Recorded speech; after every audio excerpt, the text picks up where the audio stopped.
We do a lot of different research projects at the Environmental Working Group on a wide range of topics. But tonight, I want to talk to you about one specific project involving 10 Americans. 10 Americans who have really been instrumental in inspiring what we consider to be one of the most important environmental campaigns in history.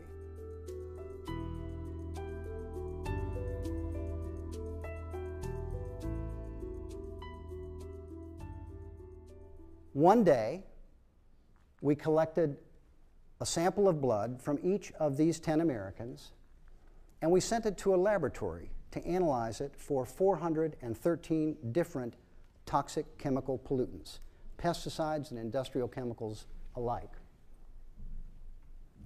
Of course, scientists have been studying pollution in air, in water, and land for decades. But it's only recently that they turned to the study of pollution in people, and that's what this project was designed also to do.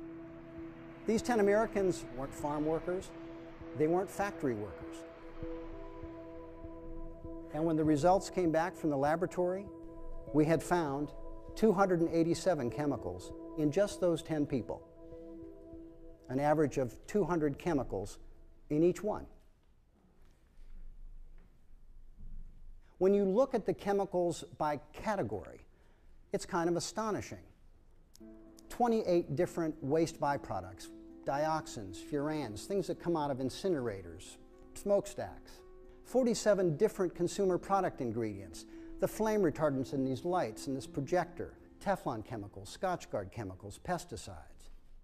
But for my money, most disturbing of all, we found 212 industrial chemicals and pesticide breakdown products that had been banned 30 years before we took those blood samples and sent them to the lab in 2004. Who were these 10 Americans? How were they exposed?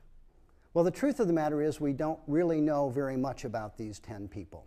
About the only thing we know is that as the exposures took place, all of them looked something like this.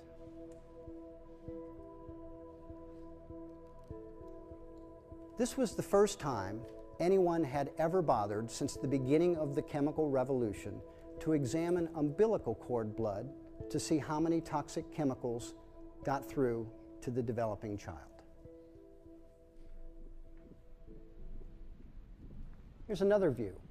This baby's receiving about 300 quarts of blood circulating to him from the mother every day. The nutrients that are allowing the baby to grow, the oxygen that's allowing the baby to breathe. This baby, like all babies at that age, does not have a blood-brain barrier. That means that the tissues of the brain, the cells of the brain, are not protected as they will be in later life, just a few months from now really, to protect him from the chemicals that would pass into those tissues and those cells. Industrial pollution begins in the womb. 134 of these chemicals had been shown to cause cancer in laboratory studies or in people. 151 associated with causing birth defects. 154 caused hormone disruption. Infertility, 186 different chemicals. Immune system toxicants, 130. Neurotoxins like lead, PCBs, mercury, that we know can have profound effects on the developing child, profound effects on their intelligence, profound effects on their motor coordination. The combined evidence suggests that neurodevelopmental disorders caused by industrial chemicals has created a silent pandemic in modern society. So what does the chemical industry say? That there's no reason to worry. Why? Because the chemicals are safe, because the doses are so low. Parts per billion. Low doses matter. For 30 parts per billion, we can inspire human reproduction. For 0.035 parts per billion, we can prevent it. And for another 30 parts per billion, we can chill out about it either way.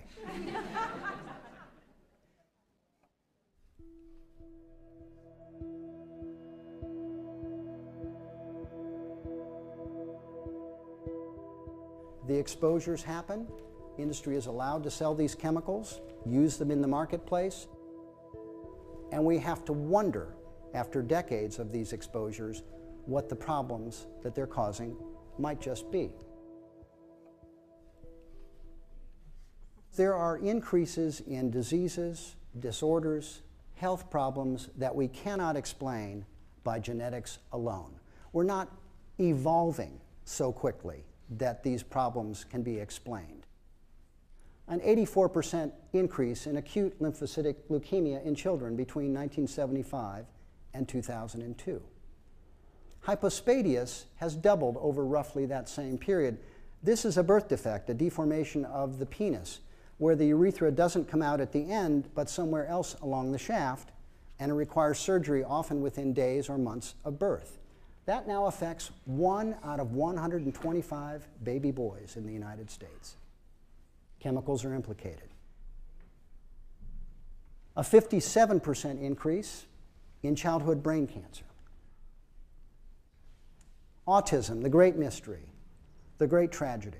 1 in 150 children on the autism spectrum disorder, 1 in 150 children. In some states where we have more robust data, it's approaching 1%.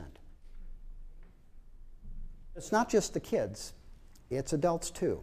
Millions of couples struggle with getting pregnant or carrying a pregnancy to full term.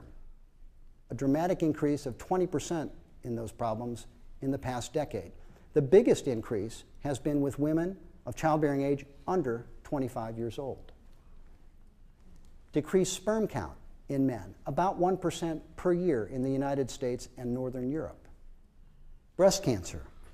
Does anyone here not know a person, a family that has been touched by this disease now? 1 in 8 women. And for all cancers, 1 in 3 women will develop them during their lifetime, and half of all men. So what can you do? All these chemicals, all these exposures. Chemicals are showing up on the front page of newspapers for the same reason that they're showing up in babies.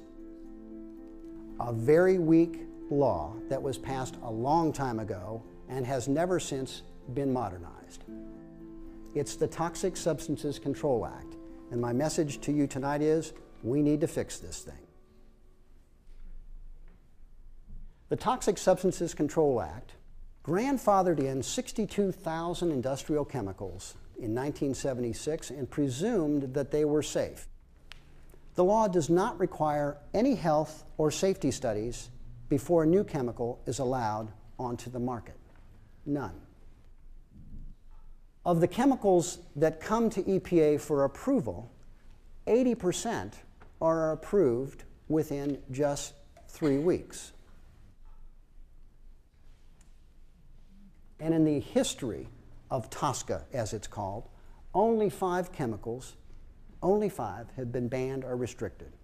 This law is so weak that when the first Bush administration tried to ban asbestos, it was challenged in court and lost. This is a law that protects polluters. It protects companies. It protects profits. And what we need is a law that protects people and public health. This is another image of my baby, Callahan Cook. He's about 2 weeks old. When I look into his face, I see every hope for a healthy future.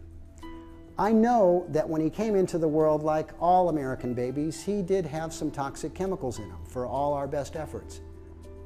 But my hope is that going forward, we can do better, and we have to do better.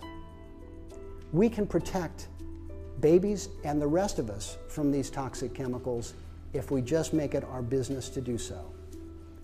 Yes, be smarter when you shop. We owe it to our kids. We owe it to ourselves to protect them so that no baby is born into this world pre-polluted in the future.